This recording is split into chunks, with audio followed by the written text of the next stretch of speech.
Will I ever be able to write something great? I hope so. Oh, so very much. Because writing allows me to record everything, all my thoughts, ideals and fantasies. Anne Frank wrote this in her diary during the Second World War. After the war, her diary was turned into a book. It has become so famous that these words have been painted on the wall of the school she went to. A year after making this entry, Anne Frank was killed because she was Jewish. Anne was 15 years old.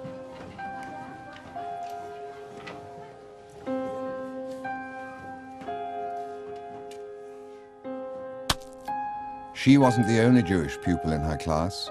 We might also tell stories of her 15 Jewish classmates, their arrests or hiding, hunger, sickness or death. But we know Anne Frank's story so well because she wrote it down herself.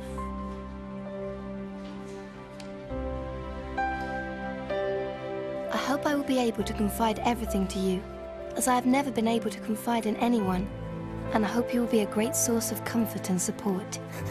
Anna Frank, 12th of June, 1942.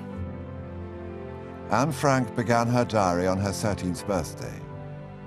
Most of it she wrote during her 2 years in hiding. The place where she hid is still there. It's now a museum called the Anne Frank House. People from all around the world come to see it, as well as Anne's diary, which is exhibited there.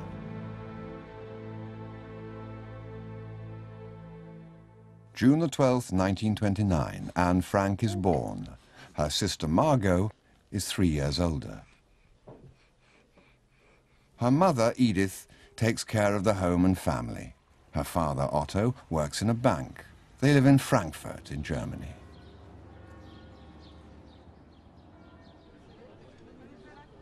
Anne and her family are German Jews. Sometimes they go to the local synagogue. Anne and Margot often play with the other children in their neighborhood. Life is good.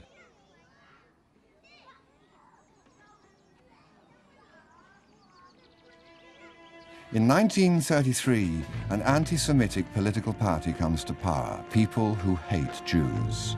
Their leader is Adolf Hitler. The party is called the National Socialists. Its members are called Nazis. Germany is a poor country, and Hitler has promised to help the people to rise to their former glory. He wants Germans to be proud of their country. As he sees it, they need to unite under a strong leader because they're being threatened by enemies. According to the Nazis, the Jews are Germany's greatest enemy. They portray Jews as dangerous. Since time immemorial, the Jews have been blamed for other people's problems. This makes it easier for many Germans to believe what Hitler tells them.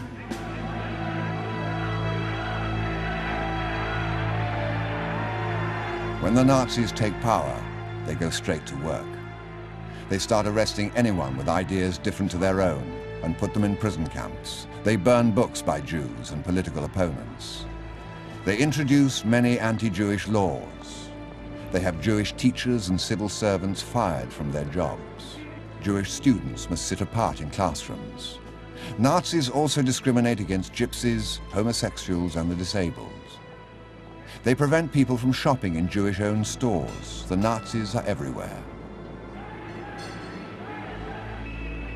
It's getting dangerous for Jews. Anne's parents no longer want to live in Germany. Her father gets the chance to start up a company in the Netherlands, and they decide to leave.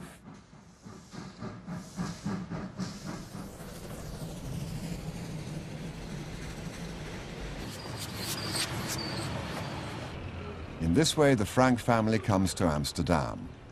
Anne is almost 5 years old. Their house is in a new neighborhood in Amsterdam, and Anne soon feels at home there. She goes to school and learns Dutch.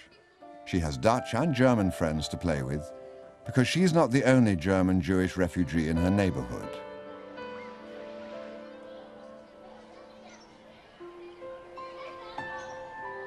Sometimes Anne accompanies her father to work. Otto Frank's company is called Opekta.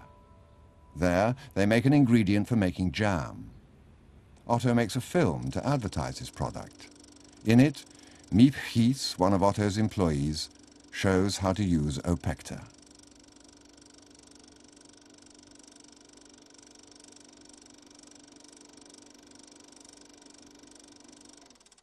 Otto has to work hard. He isn't home much.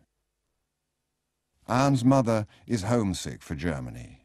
She writes often to her friends and family. She'd like to go back, but she knows that's not possible. Life is getting worse and worse for the Jews there. Now, Jews may not own businesses. They may not marry non-Jews. In fact, the Nazis want just one thing: to get rid of all Jews. In November of 1938, Germans lash out at the Jews, destroying synagogues, Jewish homes and shops. We now call it Kristallnacht, the night of broken glass. Jews are beaten and arrested. Those that can leave, but many countries refuse them entry. Anne's grandmother comes to Amsterdam. She's 73. They all hope to be safe here. Hitler and the Nazis now want power over all of Europe. They build more and more weapons. In 1939, the German army invades Poland. England and France join the fight because they are allies with Poland. The Second World War has begun. On the 10th of May 1940, the German army invades the Netherlands. It is so powerful that it occupies the Netherlands in just 5 days.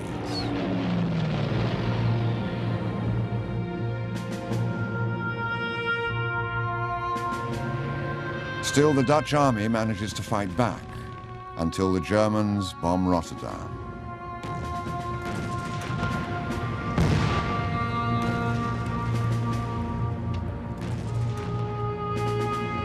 After the bombardment, there is nothing left of Rotterdam's city centre. When the German army threatens to bomb other cities in the same way, the Dutch choose to surrender. The Nazis are now in power in the Netherlands.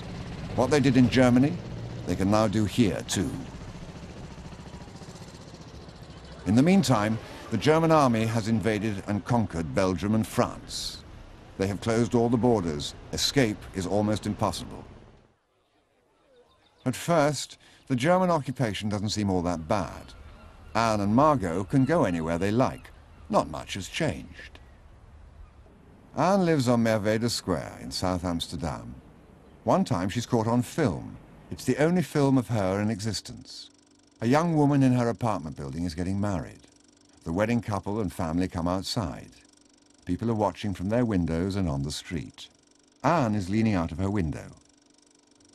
It almost looks like she's saying, "Hey, I'm being filmed."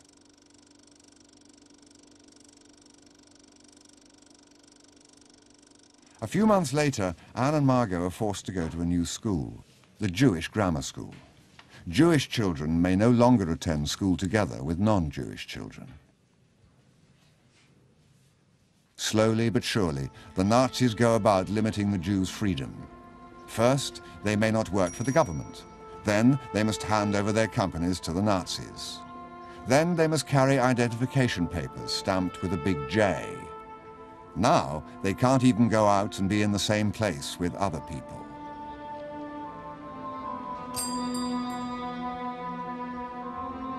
Now they must wear a yellow star, so everyone can see they're Jewish.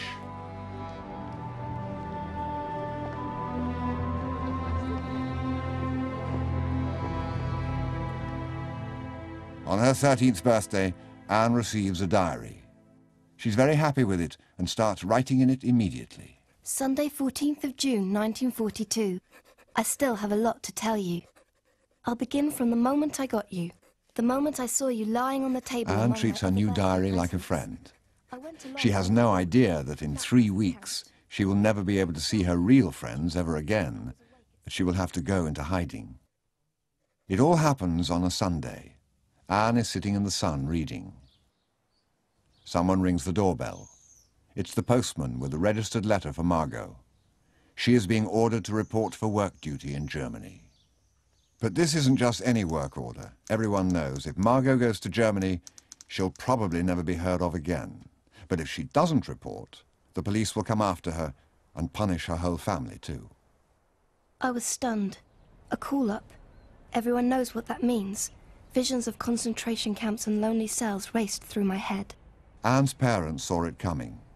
They had already planned to hide from the Nazis, and they decided that the time had come. The next morning, Miep Gies comes to pick Margot up. They get on their bicycles and ride away together. Then Anne leaves with her parents. They take as many clothes and other things as they can, without looking conspicuous. The walk takes an hour. Anne's father explains that the hiding place is behind his company building. It's in the center of town near the Western Church. The front part houses the company offices and storage areas, but behind that there's another house, a secret annex, where they can hide. The office workers already know of their plans. Miep Gies, Bep Voskau, Victor Kuchler, and Jo Kleiman have been helping Anne's father to furnish the hiding place. They have promised to provide them with food and any supplies they might need. That's dangerous. People who are caught helping the Jews are severely punished. 10 days later, another family joins them. Hermann von Pels has been Otto's co-director in the business. He and his wife Gusti have been regular guests at the Frank home for years. Their son Peter doesn't particularly impress Anne. She finds him shy and a little dull. The hiding place in the secret annex has 2 stories and an attic. The Frank family lives on the lower floor in 2 rooms. One is for Otto and Edith, the other is for Margot and Anne.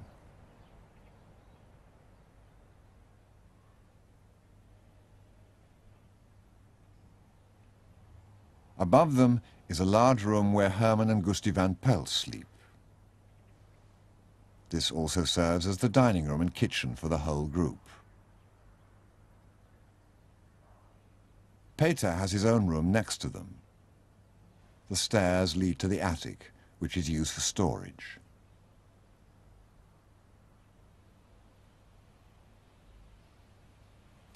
Of course, we are not allowed to look out of the window at all, or to go outside. Also, we have to do everything softly in case they hear us below.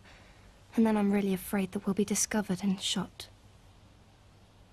Their hiding place must always remain a secret. Their neighbors at the back must never see them, so they hang curtains at the windows and always keep them closed. The building's ground floor is a warehouse and runs from the back garden all the way to the street. The people working there must never suspect what's happening right above their heads. This is a problem, as the walls and floors are very thin, so the families in hiding have to be completely quiet during the day. The door to the secret annex is hidden behind a bookcase, hanging on hinges. The people in hiding are relieved that Margot didn't report for transport to Germany, especially when they hear about what happens to Jews who don't hide or escape. Our many Jewish friends are being taken away in droves. The Gestapo is treating them very roughly and transporting them in cattle trucks to Westerbork, the big camp for Jews in Drenthe. Escape is almost impossible. If it's that bad in Holland, what must it be like in those faraway and uncivilized places where the Germans are sending them? We assume that most of them are being murdered. The English radio says they're being gassed. Perhaps that's the quickest way to die. I feel terrible. In November, another person joins the group in hiding. His name is Fritz Pfeffer, a long-time acquaintance of the family. He's given a bed in Anne's room. Margot will now have to sleep in her parents' room.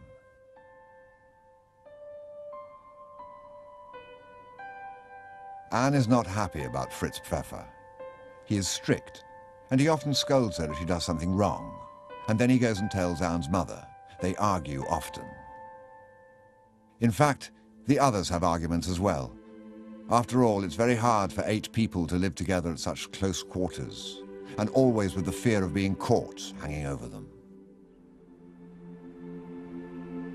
Pfeffer describes to them how the Nazis and their helpers close off entire streets and then force all the Jews out of their own homes, including children, the elderly, and the sick.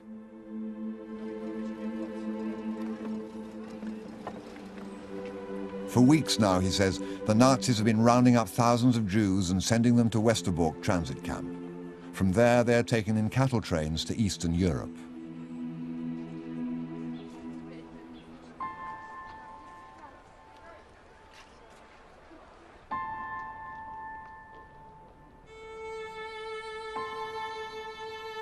Their homes and shops are ransacked, and entire streets fall still. Anne has a friend, Sanna, in Westerbork. 6 months later, another friend, Hanneli, will be taken away. Anne feels guilty. I feel wicked sleeping in a warm bed, while somewhere out there my dearest friends are dropping from exhaustion or being knocked to the ground, all because they're Jews. Anne shivers with fear when she hears that Rauter, the German chief of police, has announced that all Jews must be removed from the Netherlands by July 1st, 1943. In secret, the Nazis have decided to kill as many Jews as they can. But Anne also feels encouraged when she hears that people are resisting the occupation force. Resistance fighters in Amsterdam have set fire to the city's board of records. This will make it much harder for the police to track down the Jews. The radio updates the people in hiding about developments abroad. De stem van strijdend Nederland. Goedemiddag, hier is Londen met de eerste serie. Armies from a number of different countries are trying to push the Nazis back. In July 1943, Allied armies defeat the German army in North Africa. British, Canadian and US troops land in Sicily.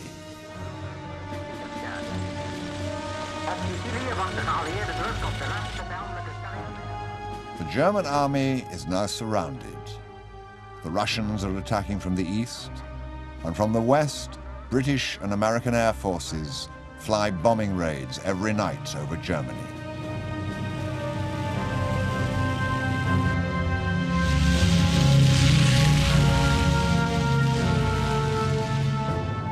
From her room, Anne can hear them passing overhead. The number of airstrikes on German cities is increasing daily.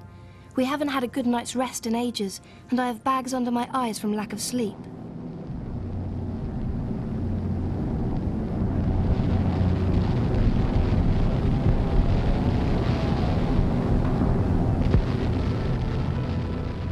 Factories, even entire cities are being leveled. Amsterdam is bombed as well.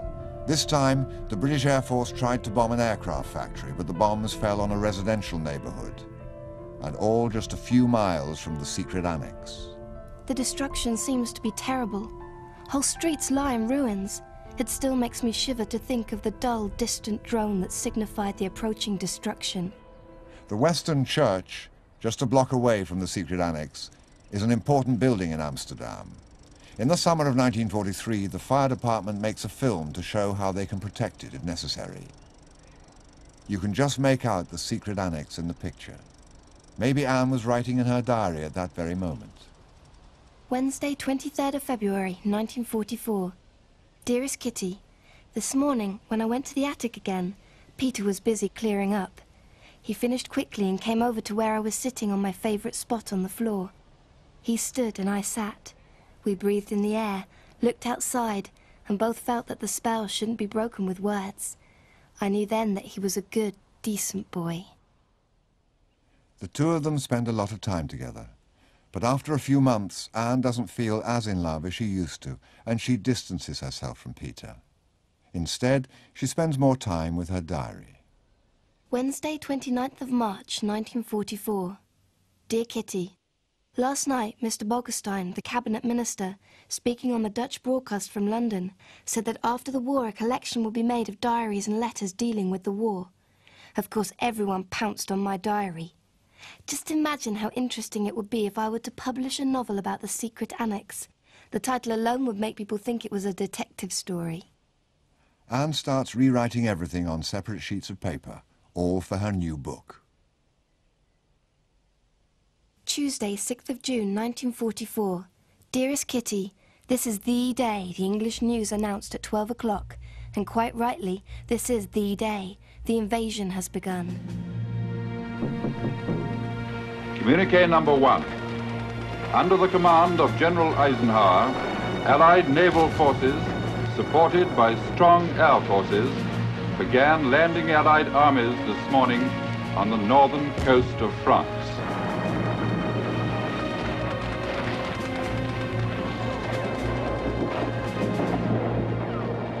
The German army is not expecting this invasion.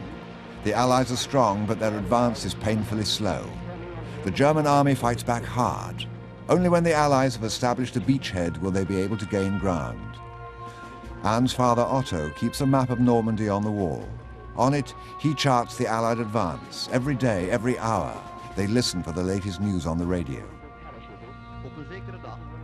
Would the long-awaited liberation ever come true? Oh, Kitty, the best part of the invasion is that I have the feeling that friends are approaching. Anne and Margot hope they'll be able to go back to school in October. They're already making plans for the future. Margot wants to become a maternity nurse. Anne wants to be a writer and journalist. While rewriting old pages in her diary, Anne continues to add new ones. She starts thinking more and more about herself and the world around her. It's twice as hard for us young people to hold on to our opinions at a time when ideals are being shattered and destroyed, when the worst side of human nature predominates, when everyone has come to doubt truth, justice and God. It's a wonder I haven't abandoned all my ideals. They seem so absurd and impractical. Yet I cling to them because I still believe, in spite of everything, that people are truly good at heart. It's utterly impossible for me to build my life on a foundation of chaos, suffering and death.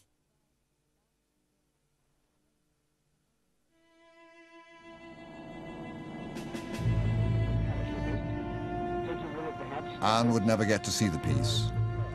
The Allied forces are approaching Paris when on August the 4th, 1944, someone phones the German police in Amsterdam with the message, "There are Jews hiding at number 263 Prinsengracht." Immediately, an SS officer drives to the building, accompanied by Dutch policemen. They march in through the warehouse and climb the stairs to the offices. The staff are taken by surprise and cannot do anything. Jo Kleiman and Victor Kuchler are arrested. The police walk on through to the annex and arrest all those in hiding. They are taken to prison.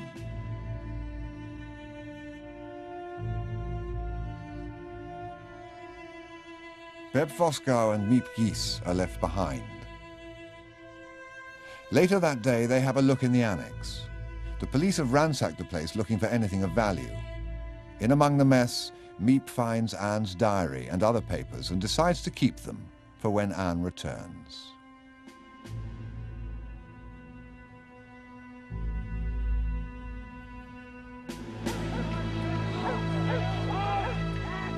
After her arrest, Anne Frank is moved from one concentration camp to another. She starts off with the others at the Westerbork transit camp. A month later, following a 3-day-long trip without food or water, they end up at Auschwitz, the enormous extermination camp in Poland.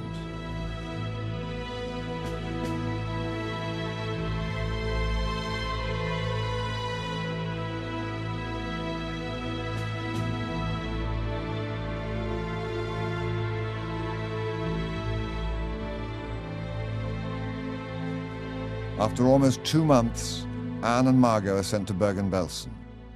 She survives there for another 5 months until she finally succumbs to hunger, cold, exhaustion and sickness in March 1945.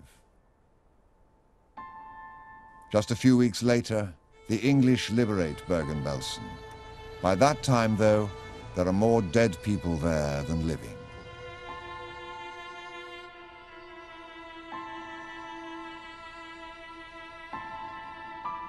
Margot always stays with Anne until she dies of typhus just before her little sister. Anne's mother dies of hunger and exhaustion in Auschwitz. Gusti van Pels dies during transport to Theresienstadt. Herman van Pels dies in the gas chamber in Auschwitz. Peter van Pels dies in Mauthausen on May the 5th, 1945. Fritz Pfeffer dies in the Neuengamme work camp. Only Otto Frank would survive the ordeal. Of the 107,000 Dutch Jews deported to the concentration camps, only 5,000 survive. In May of 1945, the German army surrenders. The war is over, the Nazis have been defeated.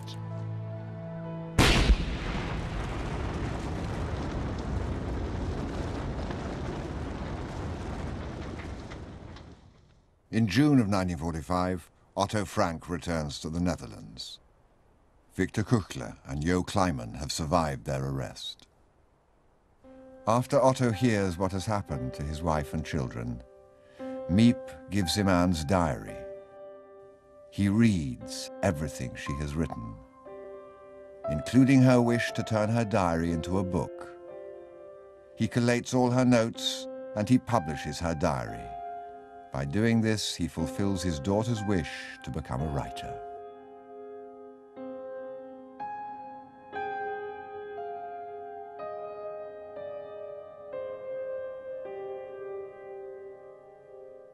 When I returned, and after I had the news that my children would not come back, Miep gave me the diary, which had been saved by, I should say, a miracle. It took me a very long time to read it. And I must say, I was very much surprised about the deep thoughts Anne had, her seriousness, especially her self-criticism. It was quite a different Anne I had known as my daughter. She never really showed this kind of inner feeling. She talked about many things, we criticized many things, but what really their feelings were, I only could see from the diary.